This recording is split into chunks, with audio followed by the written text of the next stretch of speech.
Ayun guys, pinagtripan lang tayo ng ulan, umambon ng medyo may kalakasan. Tapos nagsuot tayo ng kapote. Tapos huminto na.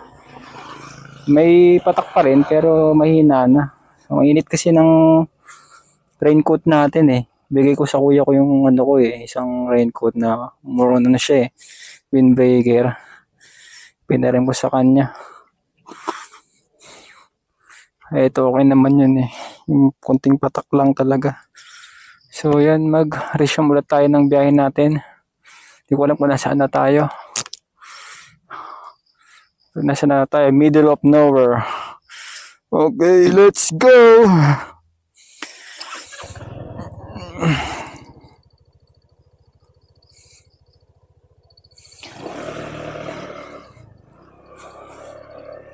Alright.